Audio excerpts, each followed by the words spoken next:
दोनों हाथ मुट्ठी बांध के बुलंद करके आवाज दे, लब्बैक या रसूल अल्लाह, लब्बैक या रसूल अल्लाह। आवाज बुलंद करो, आवाज बुलंद करो, गूंजे गूंजे गूंजे। लब्बैक या रसूल अल्लाह, लब्बैक या रसूल अल्लाह, लब्बैक या रसूल अल्लाह, लब्बैक या रसूल अल्लाह, लब्बैक या हबीब अल्लाह। लब्बैक या हबीब अल्लाह। नीचे कर। जरूरत क्यों पड़ी? तो अब बता दो हमें कि मेरे नबी के नामूस और इज्जत के लिए कानून बनना चाहिए कि नहीं बनना चाहिए? बनना चाहिए। कितने लोग चाहते हो बनना चाहिए? बनना चाहिए। कानून बनना चाहिए कि नहीं बनना चाहिए? नबी के नामूस और इज्जत के लिए कानून बनना चाहिए कि नहीं बनना चाहिए? बनना चाहिए। दूसरा कानून, आज हमारे भारत में दलित और आदिवासी भाइयों की जमीन पर, मकान पर हिम्मत है किसी का कब्जा कर ले? नहीं। अरे बोलो ना। नहीं। है किसी की औकात जो उसको गाली दे दे? नहीं। है किसी की औकात जो उनको आंख दिखा दे? नहीं। क्यों? क्यों? कहते रहो वोट, करते रहो गुलामी, देते रहो वोट, उठाते रहो जनाजे, देते रहो वोट और मांगते रहो भी। सेकुलरिज्म बचाने का ठेका सिर्फ मुसलमान ले रखा है और अपने खानदान और अपनी बिरादरी का सत्ता बचाने का ठेका जमाने ने ले रखा है। तहरीक ने यह भी तय किया है कि ये तो अच्छा हुआ कि सर्वे हो गया जातीय आधारित, ये अच्छा हुआ। यही नारा लगता था अल्लामा नुमान साहब, यही नारा लगता था, जिसकी जितनी संख्या भारी उसकी उतनी हिस्सेदारी। जोर से बोलो, हिस्सेदारी। जोर से बोलो। हिस्सेदारी। जिसकी जितनी संख्या भारी, तो मैं बोल रहा हूं जिसकी जितनी संख्या भारी, आप पूरी ताकत से बोलो बुलंद होकर, उसकी उतनी हिस्सेदारी। जिसकी जितनी संख्या भारी, उसकी उतनी हिस्सेदारी। जोर से बोलो, एक एक की आवाज आनी चाहिए। जिसकी जितनी संख्या भारी, उसकी उतनी हिस्सेदारी। जिसकी जितनी संख्या भारी, उसकी उतनी हिस्सेदारी। 18% है बिहार में। कितना परसेंट? 18%। तो जब 3% वाला हुकूमत बना सकता है, 6% वाला 4 मंत्रालय ले सकता है, 12 से 13% वाला डिप्टी सीएम से लेकर 9 मंत्रालय ले सकता है, तो बलियाबी ने भी तय कर लिया है, इदारे शरिया ने भी यहद कर लिया है, जिसकी जितनी संख्या भारी, उसकी उतनी हिस्सेदारी। जिसकी जितनी संख्या भारी, उसकी उतनी हिस्सेदारी। इसी 18% के एतबार से कॉलेज में भी लेंगे, स्कूल में भी लेंगे, पुलिस में भी लेंगे, बीडीओ सीओ में भी लेंगे, दरोगा एसपी में भी लेंगे, कलेक्टर डीएम में भी लेंगे, कॉलेज में भी लेंगे, मेडिकल में भी लेंगे। तब ये लड़ाई होनी चाहिए कि नहीं होनी चाहिए? होनी चाहिए। जोर से बोलो, होनी चाहिए कि नहीं? कब तक सेंटरिंग की कांटी ठोकोगे?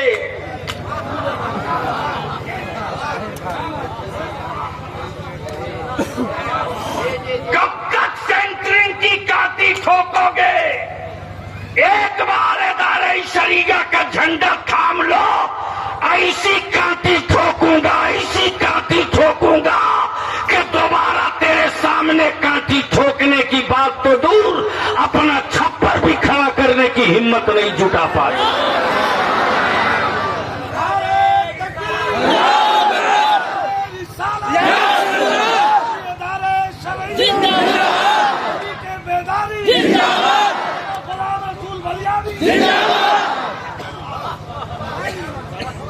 बताओ मुझको, लावारिस समझकर, जंगली घास समझकर किसने मेरे बच्चों को नहीं रौंदा?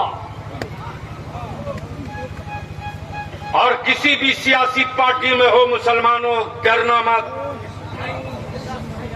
अरे तेरा बलियाबी वो है रे जो किस पार्टी का लोग नहीं आता है तेरे बलियाबी के पास।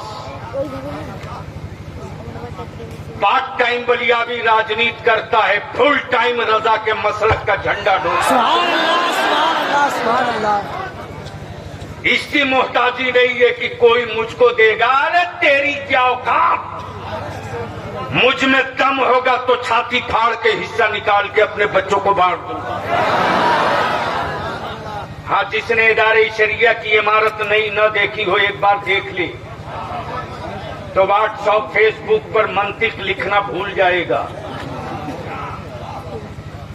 कल तक मेरी जमात को लोग मुफलिसिया बोलते थे, आज रईसुल कलम सेमिनार हॉल में दाखिल होते ही टेम्परेचर औकात में आ जाता है कि मौलवियत को बाकी रखते हुए असरे हाजिर के तकाजों के लिए क्या काम हुआ। तो मुझको बता दो आखिरी बात कि इस वक्त दलित भाइयों की जमीन जायदाद मकान बेटा भतीजा को कोई आंख दिखा सकता?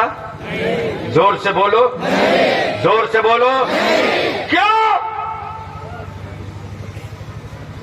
इसलिए कि उनके बीच भरोसा और एतमाद पैदा करने के लिए ये मेरे उलमा क्यों निकले हैं? हेलो,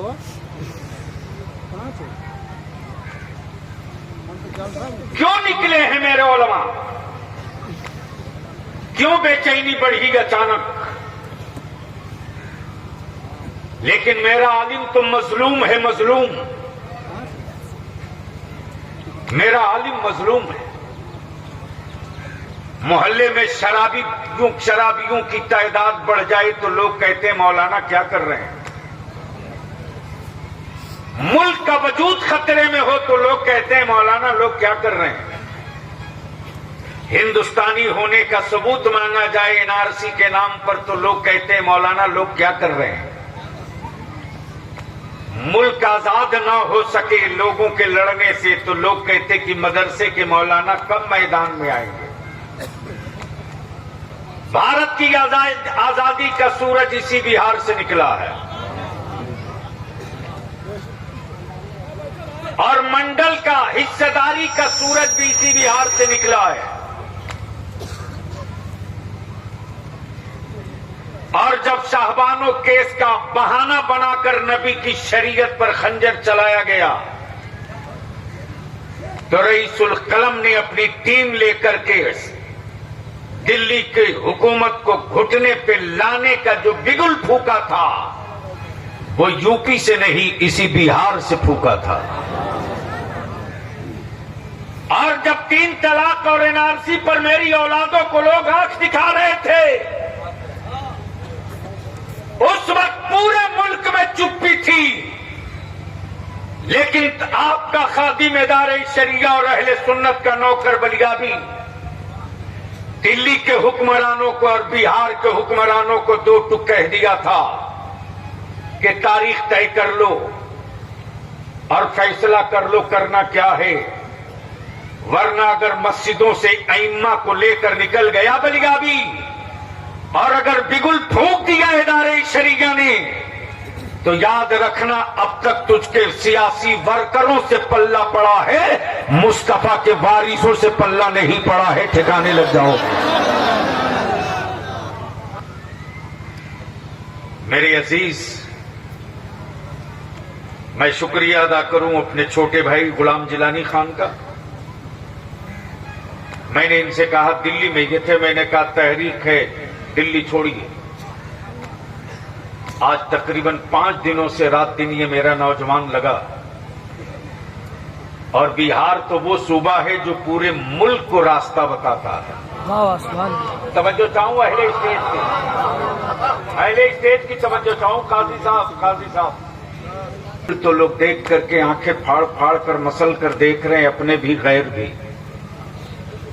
और अभी तो हम लोगों ने सिर्फ हवाओं को सदा दी है, तूफान तो आना बाकी है। तो क्या चाहते हो बलियाबी से 5-10 मिनट सुन सकते हो आप? तो ऊपर अगर 5 साल सो गए,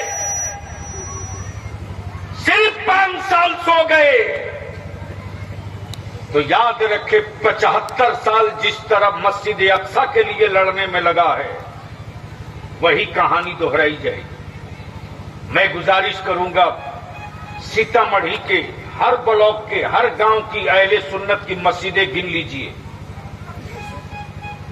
हमारी मस्जिदें कितनी, वहां का सदर सिगरेटी मुतवल्ली कौन है, वहां मेरा इमाम कौन है। अगर आबादी इस लायक नहीं कि मेरे इमाम की मदद कर सके, तो काजी साहब सिर्फ चंद दिन आप घूमे ब्लॉक ब्लॉक तो ये जलवा दिख गया है।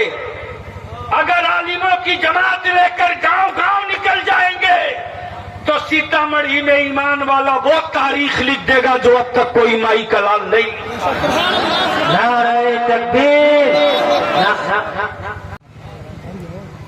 और जब सियासी पार्टियों की बात आई तो बलियाबी दो टू कहता सुन लो। और मैं अपने उलमा को भी भरोसा दिलाता हूं, अगर आपका बलियाबी पार्लियामेंट गया तो आपसे वोट की अपील नहीं किया था, एमएलसी बना तो आपसे वोट के लिए भीख नहीं मांगा था। हर जुनूने जिद के साथ मैंने मसलक का झंडा उठाया तो मेरे ताजु शरीया ने अताओं का दस्ते करम रख दिया। हर दीवार टूटते चली गई, बलियाबी मंजिलें तय करते चला।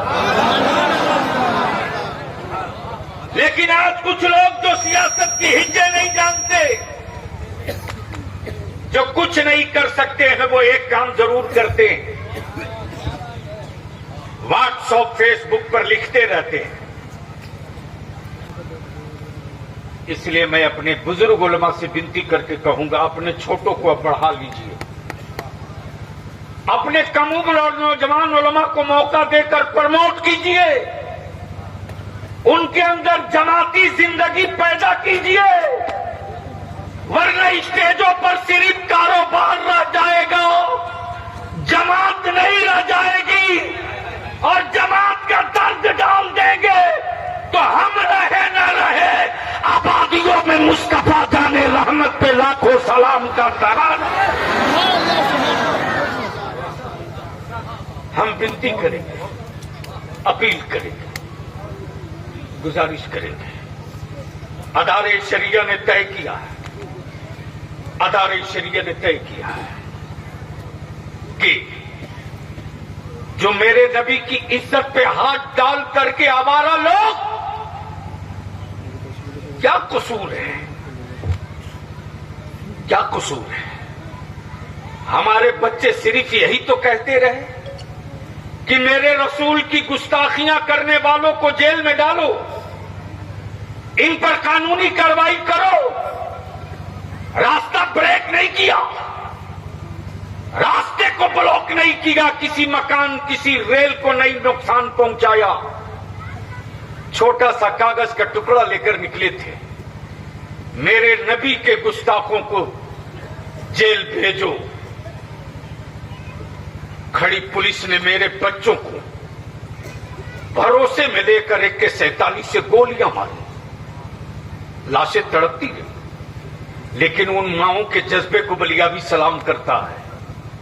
जब दुनिया और प्रेस मीडिया गई कि आपका बेटा मारा गया है, तो माहें कहती हैं कि हमें खुशी है कि मेरा बेटा मेरे आका के नामूस के लिए शहीद हुआ है। अभी तो एक गया है, जितने हैं सब चले जाएं, तब भी मेरे माथे पर शिकन न आएगी। उस वक्त भी मैं सर उठा कर गई, कहूंगी जान दी हुई उसी की थी, हक तो ये है कि हक अदा न हुआ। नारे तकबीर, नारे रिसालत, गाज़ी मिल्लत। तो अब बता दो हमें कि मेरे नबी के नामूस और इज्जत के लिए कानून बनना चाहिए कि नहीं बनना चाहिए? बनना चाहिए। कितने लोग चाहते हो बनना चाहिए? बनना चाहिए। कानून बनना चाहिए कि नहीं बनना चाहिए? नबी के नामूस और इज्जत के लिए कानून बनना चाहिए कि नहीं बनना चाहिए? बनना चाहिए। दूसरा कानून, आज हमारे भारत में दलित और आदिवासी भाइयों की जमीन पर, मकान पर हिम्मत है किसी का कब्जा कर ले? नहीं। अरे बोलो ना। नहीं। है किसी की औकात जो उसको गाली दे दे? नहीं। है किसी की औकात जो उनको आंख दिखा दे? क्यों? क्यों? कहते रहो वोट, करते रहो गुलामी, कहते रहो वोट, उठाते रहो जनाजे, देते रहो वोट और मांगते रहो भी।